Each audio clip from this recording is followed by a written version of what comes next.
Bueno, para compartir lecturas en estos tiempos en donde tenemos que estar un poco recluidos y distanciados en lo físico, elegí el clásico de la historia del siglo XX del Uruguay, uno de los clásicos, que es Historia de los Orientales, de Carlos Machado, editado por Banda Oriental.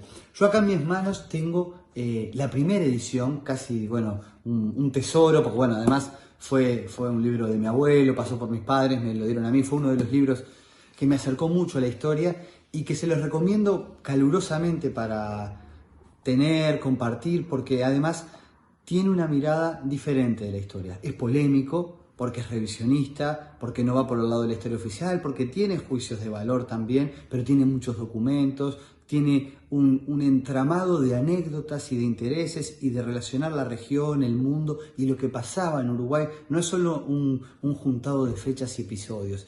Y bueno, vale mucho la pena y para celebrar de alguna manera que hay que seguir leyendo y recordar a Carlos Machado, que lo perdimos el año pasado, se acaba de publicar nuevamente esta versión, pero nueva, con esta tapa preciosa, incluso de Fidel Esclavo, que también se los recomiendo, y elegí brevemente el capítulo 8 para compartir un párrafo y despertarles el gusto, el interés y seguir leyendo. El capítulo 8 se llama Inglaterra y la separación.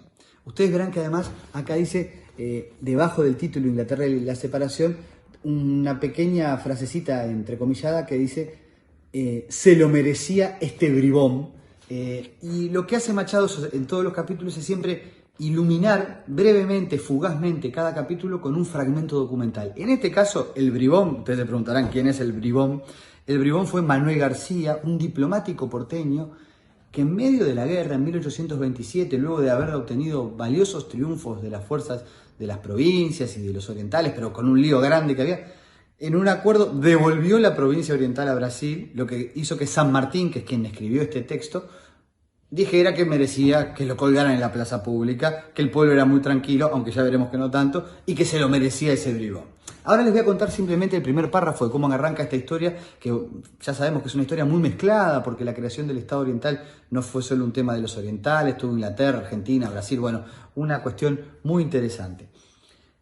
Buenos Aires festejó la victoria que logró La Valleja en Sarandí. O sea que así la gente salió a festejar. La muchedumbre desbordó a las fuerzas de seguridad, asaltó el consulado del Brasil, arrancó y destrozó los emblemas de Pedro I, profiriendo mueras al emperador de los macacos, según relataba en su informe el cónsul agredido. O sea que la barra salió a festejar en Buenos Aires.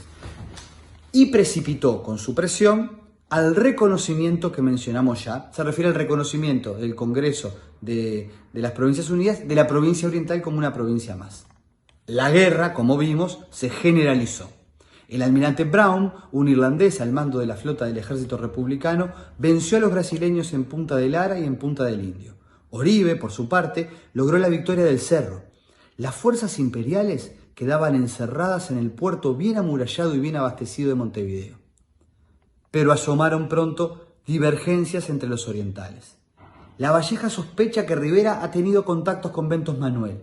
Desde Buenos Aires llaman a Rivera para investigar su actitud y el caudillo se fuga para Santa Fe, a donde lo protegen. Y Rivera se queja duramente escribiendo a Julián Espinosa. Lo que puede la ignorancia o la ingratitud y mala fe. No pierden estos miserables un solo momento en hacerme parecer como un traidor. La puta que los parió. Traidor les he de dar yo si se descuidan. Estaba brava la cosa. Todo entreverado, ¿no? Inglaterra, entre tanto, afinaba sus planes de dominación. Bueno, una historia que se viene muy apasionante, que da para seguir.